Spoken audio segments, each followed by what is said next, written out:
എല്ലാവർക്കും നമസ്കാരം. എൻ്റെ പേര് വിനോദ് രാധാകൃഷ്ണൻ. ഞാൻ ഇന്നിവിടെ ഡിസ്കസ് ചെയ്യുമ്പോൾ സ്വർണ്ണവില റെക്കോർഡ് നേട്ടത്തിലേക്ക് പോയിക്കൊണ്ടിരിക്കുന്നു എന്ന് പറയാം. ഇന്നത്തെ റേറ്റ് നമ്മൾ പറയുകയാണെന്നുണ്ടെങ്കിൽ 60,200 രൂപ ഒരു പവൻ നിങ്ങൾ സ്വർണം വാങ്ങണമെന്ന് പറയാൻ പറ്റില്ല. നിങ്ങൾക്ക് ഇപ്പോഴത്തെ റേറ്റ് വാങ്ങണമെന്നുണ്ടെങ്കിൽ അതിൻ്റെ കൂടെ നമ്മൾ ഒരു 6,000 രൂപയും കൂടി ചേർത്ത് പണിക്കൂലിയും GST എല്ലാം ചേർത്ത് ഒരു 66,000-67,000 രൂപ ഉണ്ടെങ്കിൽ മാത്രമേ ഒരു പവൻ സ്വർണം നിങ്ങൾക്ക് ഇപ്പോൾ വാങ്ങാൻ പറ്റുള്ളൂ എന്നുള്ളതാണ് ഇതിൻ്റെ സത്യാവസ്ഥ. അപ്പോൾ സ്വർണ്ണവില കഴിഞ്ഞ കുറേ മാസങ്ങളായിട്ട് വളരെ സ്പീഡിൽ കുതിച്ചു. ഈ മാസം തന്നെ 3,000 രൂപയുടെ അഡീഷനാണ് ഗ്രോത്താണ് വന്നുകൊണ്ടിരിക്കുന്നത് എന്നുള്ളത് നമുക്ക് മനസ്സിലാക്കാൻ പറ്റും. അപ്പോൾ ഇതിനൊക്കെ പല രീതിക്കുള്ള പല കാരണങ്ങൾ എല്ലാവരും പറഞ്ഞു. അപ്പോൾ ഇതുവരെ ഗ്രോത്ത് കയറാനുള്ള കാരണം, ഇപ്പോഴത്തെ റേറ്റ് കയറാനുള്ള കാരണം സിമ്പിളായിട്ട് പറഞ്ഞാൽ ഡൊണാൾഡ് ട്രംപ് അവിടെ പുതിയ പ്രസിഡൻ്റായിട്ട് ഇന്നലെ അവിടെ സത്യവാങ്മൂലം പറഞ്ഞിട്ട് ഇപ്പോൾ ഒരു ദിവസം കഴിഞ്ഞു.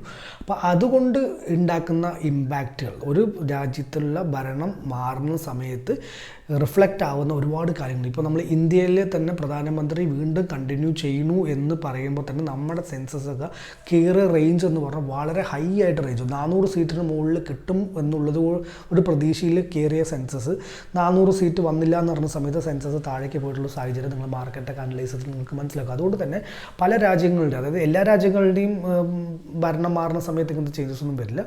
ഇപ്പോൾ അമേരിക്ക പോലുള്ള കൺട്രീസ്, അമേരിക്കയാണല്ലോ വേൾഡിലൊക്കെ കൺട്രോളബിൾ ആയിട്ടുള്ള ഒരു കൺട്രി എന്ന് പറയുന്നത് കൊണ്ട് തന്നെ ഡോളറിലാണ് നമ്മൾ വിനിമയം നടത്തുന്നത് എന്നുള്ളത് കൊണ്ടും ഡോളറിനെ കൺട്രോൾ ചെയ്ത് വെക്കുന്ന കൺട്രി അമേരിക്ക ആയതുകൊണ്ട് തന്നെ അമേരിക്കയിൽ വരുന്ന ഓരോ മാറ്റങ്ങൾ, അവിടുത്തെ ഭരണ മാറ്റങ്ങൾ, അവരെടുക്കുന്ന തീരുമാനങ്ങളെല്ലാം തന്നെ ഇന്ത്യ പോലുള്ള പല രാജ്യങ്ങൾക്കും അത് എഫക്റ്റ് ചെയ്യുമെന്ന് പറയുന്നതിന് ബേസിക് ഒരു പൊളിറ്റിക്സ് എന്ന് പറയുന്നത്. ഇപ്പോൾ അവിടെ മറ്റുള്ള രാജ്യങ്ങളിലുള്ള ടാക്സ് വാർ ഡൊണാൾഡ് ട്രംപ് നടത്തിക്കൊണ്ട് നികുതിയുടെ കാര്യങ്ങൾ നടന്നുകൊണ്ടിരിക്കുന്ന ഒരു പ്രശ്നം ഉള്ളത് കൊണ്ടാണ് ഡോളർ ഭയങ്കര ശക്തിയാവുകയും ഇന്ത്യൻ കറൻസി വളരെ കുറഞ്ഞുകൊണ്ടിരിക്കും. ഇപ്പോൾ 86 രൂപ 50 പൈസയാണ് ഒരു ഡോളറിൻ്റെ ഇന്ത്യൻ്റെ വിനിമയ റേറ്റ് എന്ന് പറയാം. അപ്പോൾ അതുകൊണ്ട് തന്നെ നമ്മളുടെ മൂല്യം കുറഞ്ഞു വരുന്നതിനും ഡോളറിൻ്റെ മൂല്യം കൂടുന്നു എന്നുള്ളത് കൊണ്ട് തന്നെ അവിടെ എടുക്കുന്ന ഓരോ ഡിസിഷൻ ഡോളറിൽ നമുക്ക് കൺവേർട്ട് ചെയ്യുന്ന സമയത്ത് നമുക്ക് വലിയ ഇമ്പാക്റ്റാണ് ഇവിടെ നടന്നുകൊണ്ടിരിക്കുന്നുള്ളതൊരു സത്യാവസ്ഥ. അപ്പോൾ ഡൊണാൾഡ് ട്രംപ് അവിടെ ഭരണത്തിൽ വന്നതുകൊണ്ട് മാത്രം നമുക്ക് ചേഞ്ചസ് വന്നിട്ടുള്ള റേറ്റാണ്. അപ്പോൾ ഇതിപ്പോൾ പെട്ടെന്ന് കുറയോ എന്ന് ചോദിച്ചാൽ ഒരിക്കലും കുറയാൻ സാധ്യതയില്ല. ഇത് ഇനിയും കൂടുമെന്നുള്ളതാണ് നമുക്ക് ഗോൾഡ്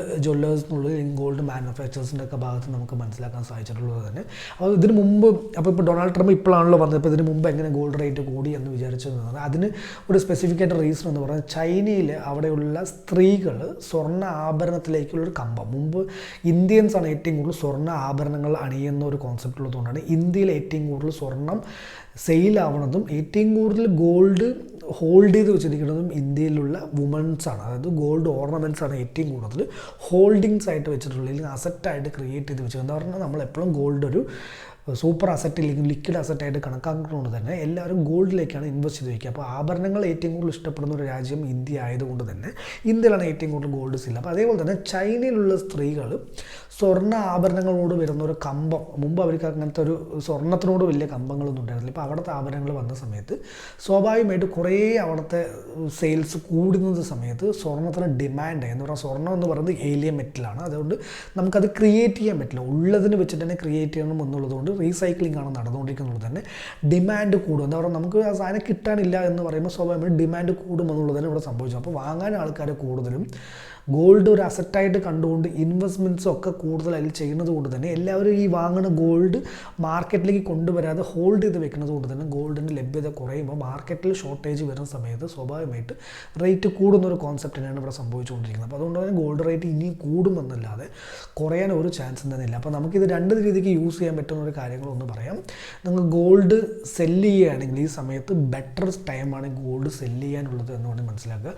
പിന്നെ ഗോൾഡിലേക്ക് ഇൻവെസ്റ്റ് ചെയ്യുന്നവർ, നമ്മൾ ഡിജിറ്റൽ ഗോൾഡിലൊക്കെ ഇൻവെസ്റ്റ് ചെയ്യുന്ന ഒരുപാട് ആൾക്കാരുണ്ട്. ആ ഒന്നും ഇനിയിപ്പോൾ അതിലൊക്കെ ഇൻവെസ്റ്റ് ചെയ്ത് വെക്കുകയാണെന്നുണ്ടെങ്കിൽ ഇനി ഇത് കൂടും എന്നല്ലാതെ കുറയില്ല. അതുകൊണ്ട് ധൈര്യത്തിൽ ഗോൾഡിൽ ഇൻവെസ്റ്റ് ചെയ്യാനും പറ്റുന്ന സമയമാണ്. പക്ഷേ ആഭരണങ്ങളായിട്ട് വാങ്ങുന്നത് നിങ്ങൾക്ക് ലോസ് ആയിരിക്കും ഇനി വരുന്ന സംഭവത്തിൽ. എന്താ പറഞ്ഞാൽ ഇനി കൂടാം കുറയാം എന്നുള്ളതുകൊണ്ട് നിങ്ങൾ കൊടുക്കുന്ന അഡീഷണൽ 10% ഓഫ് ഈ വേസ്റ്റേജ്, ടാക്സ്, പണിക്കൂലി പോലുള്ള കാര്യങ്ങൾക്കൊക്കെ നിങ്ങൾ കൊടുക്കുന്നതിന് നിങ്ങൾക്ക് തിരിച്ച് റിട്ടേൺ കിട്ടാൻ വളരെ ബുദ്ധിമുട്ടാവും. നിങ്ങൾ കോയിൻസോ ബാറൊക്കെ ബിസ്ക്കറ്റൊക്കെ ആയിട്ട് വാങ്ങുകയാണെങ്കിൽ നിങ്ങൾ കുറച്ചും കൂടി ബെറ്റർ ആയിരിക്കും. നിങ്ങൾ സെല്ല് ചെയ്യുകയാണെന്നുണ്ടെങ്കിൽ നിങ്ങൾ ശ്രദ്ധിക്കേണ്ട ഒരു കാര്യം, നിങ്ങൾ ഏത് സ്വർണ്ണക്കടയിൽ നിന്നാണോ വാങ്ങിയത് അതേ സ്വർണ്ണക്കടയിൽ തന്നെ നിങ്ങൾ പോയി സെല്ല് ചെയ്യുകയാണെന്നുണ്ടെങ്കിൽ നിങ്ങൾക്ക് ഇന്നത്തെ മാർക്കറ്റ് റേറ്റ് തന്നെ കിട്ടും. നിങ്ങളുടെ ഡസ്റ്റ് പോയിട്ടുള്ള ഗ്രാം അവിടെ ഒരുക്കി നോക്കി കിട്ടുന്നതിന് അതേ റേറ്റിന് കിട്ടും. നിങ്ങൾ വേറെ വല്ല കടയിൽ പോയി കൊടുക്കുകയാണെന്നുണ്ടെങ്കിൽ 1% 2% വരെ അവർ അതിൻ്റെ കിഴിവ് എടുക്കാൻ സാധ്യതയുണ്ട് എന്നുള്ളതുകൊണ്ട് മനസ്സിലാക്കുക. അപ്പോൾ ഗോൾഡ് വലിയ ലിക്വിഡ് അസറ്റാണ്. ഇനി വരുന്ന ദിവസം കൂടുമെന്നുള്ളത് കൊണ്ട് തന്നെ നിങ്ങൾ എന്തെങ്കിലും കാര്യങ്ങളൊക്കെ സ്വർണ്ണമൊക്കെ പർച്ചേസ് ചെയ്യുകയാണെന്നുണ്ടെങ്കിൽ കല്യാണം പോലുള്ള കാര്യങ്ങളൊക്കെ സീസൺ വരുന്ന ഒരു സമയമാണ്. സോ ഇനി കൂടാൻ സാധ്യത. അപ്പോൾ ഇപ്പം തന്നെ പോയിട്ട് ഗോൾഡൊക്കെ ബുക്ക് ചെയ്ത് വെക്കാനൊരു കോൺസെപ്റ്റൊക്കെ എല്ലാ ജ്വല്ലറിയിലുണ്ട്. അങ്ങനെയൊക്കെ പോയി നിങ്ങൾ ബുക്കിംഗ് ഒക്കെ ചെയ്ത് വെക്കുകയാണെന്നുണ്ടെങ്കിൽ 30 days വരെയൊക്കെ ഹോൾഡ് ചെയ്യാൻ പറ്റുന്നതാണ് എൻ്റെ ഒരു വിശ്വാസം. അതിലൊക്കെ നിങ്ങൾ ബുക്ക് ചെയ്ത് വെച്ച് ഗോൾഡ് സേഫായിട്ട് യൂസ് ചെയ്യുക എന്നുള്ളത് മാത്രമേ പറയാനുള്ളൂ. അപ്പോൾ വീഡിയോ എല്ലാവർക്കും ഷെയർ ചെയ്തത് മാത്രമാണ് വീഡിയോ നിർത്തുന്നു. നന്ദി, നമസ്കാരം.